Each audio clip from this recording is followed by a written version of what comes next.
Et bien la balance. La balance. La balance, c'est le seul symbole du zodiaque qui ne soit ni un animal, ni un être mythologique. C'est le seul objet du zodiaque. Oui, c'est vrai. Or, l'objet, c'est justement le symbole de la civilisation.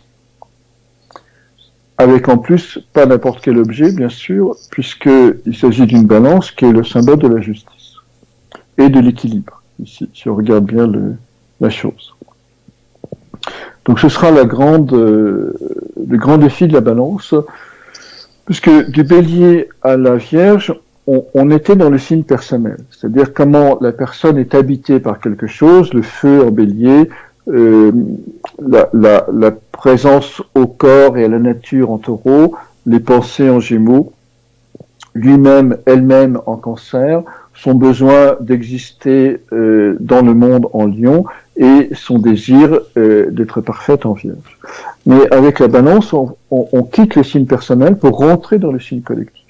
Donc de la balance au poisson, on va rentrer dans le collectif. En d'autres termes, le monde extérieur deviendra plus important que l'élaboration infinie du monde intérieur. Et le drame de la balance, c'est qu'elle est entre les deux. Et elle fait ce passage entre le collectif et l'individuel. Donc on a bien ces deux plateaux. Donc la balance, c'est quelqu'un qui va être à la fois romantique et raisonnable, qui va avoir du mal à prendre des décisions, qui va toujours refuser une forme de violence, mais qui la porte au fond d'elle-même. C'est un signe qui va chercher l'harmonie et l'équilibre entre les personnes, qui va être une admirable animatrice de groupe, parce qu'elle-même, elle a du mal à trouver sa place dans les groupes, donc elle va savoir comment faire pour que tout le monde trouve sa place. Vous savez, on a toujours les facilités de sa blessure. Et donc c'est un signe aussi lié à la beauté, lié à l'art, lié à l'esthétique, puisque si on est dans l'art, autant le taureau, signe de Vénus, était lié à la beauté, mais c'est la beauté des matières, autant la balance, c'est plutôt la beauté des couleurs, et notamment certains bleus qui lui sont très, très proches. Donc la question de la balance, c'est comment m'intégrer socialement, comment trouver ma place dans le monde, comment entrer en contact avec les autres.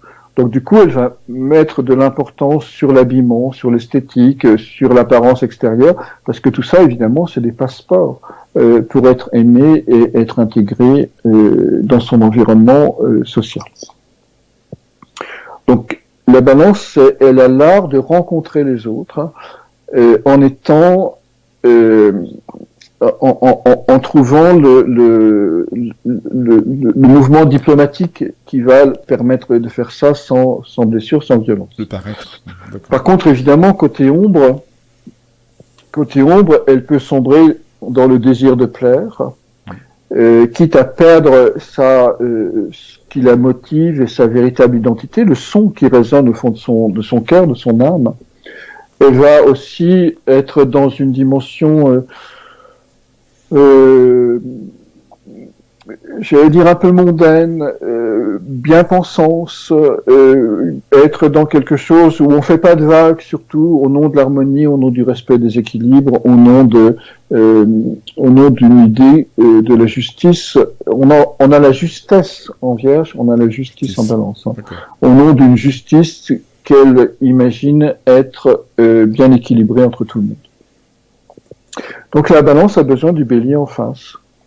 Le Bélier, c'est justement le fléau de la Balance. C'est-à-dire cet axe vertical qui maintient les deux plateaux en équilibre, qui ressemble à une épée du reste. Hein. Donc la Balance doit aller reconnaître sa propre violence, cachée, enfouie, secrète, non acceptée, pour pouvoir réaccéder à son vrai désir et donner le meilleur d'elle-même. Sinon, elle va se scotcher sur une image sociale qui fonctionne très bien, qui plaît à tout le monde, hein, mais dont elle n'est pas satisfaite et qui peut l'amener peu à peu dans une attitude un peu dépressive, parce qu'elle n'est plus dans le feu qui l'anime, et elle a construit un masque de beauté, en réalité. Tiens, une question de Véronique. Vierge, ascendant, balance, ça donne quoi? Alors oui, il faut distinguer le soleil de l'ascendant, hein. Là, je parlais plutôt du soleil pour l'instant. D'accord. L'ascendant, le signe ascendant, c'est les qualités que l'on doit incorporer au cours de son existence pour se sentir de plus en plus libre. Voilà, donc du coup, ça répond, voilà, ça permet de poser la question qui était plus haute sur le rôle de l'ascendant. D'ailleurs, je pose la question exactement, le temps de la retrouver. Voilà, ça va venir. Oui, voilà, à partir de quel âge l'ascendant, c'est une question de Véronique, à partir de quel âge l'ascendant prend le pas sur le signe premier? Il n'y a pas de règle fixe, hein, mais on va dire, dans la toute petite enfance, l'ascendant s'exprime. Après, lorsque l'enfant commence à se socialiser, après la puberté souvent, mais parfois un peu avant, avoir des copains, etc., à ce moment-là, le soleil reprend, le mois solaire reprend le dessus. Ouais. Et après, on va dire à partir de 36-40 ans, l'ascendant va reprendre dessus. Parce que on se rend compte qu'on a besoin de plus en plus d'être nous-mêmes et de sortir de cette conscience de groupe développée pendant l'adolescence. Donc je dis souvent, plus on avance en âge, plus l'ascendant prend le pas. Oui. Ce qui évite de donner un âge précis, parce qu'après, évidemment, ça dépend des thèmes. Si vous avez, par exemple, un soleil en maison 8 et un ascendant scorpion, donc il y a une analogie entre les deux, ce sera plus facile d'aller vers l'ascendant que si vous êtes que dans un autre cas de figure, par exemple.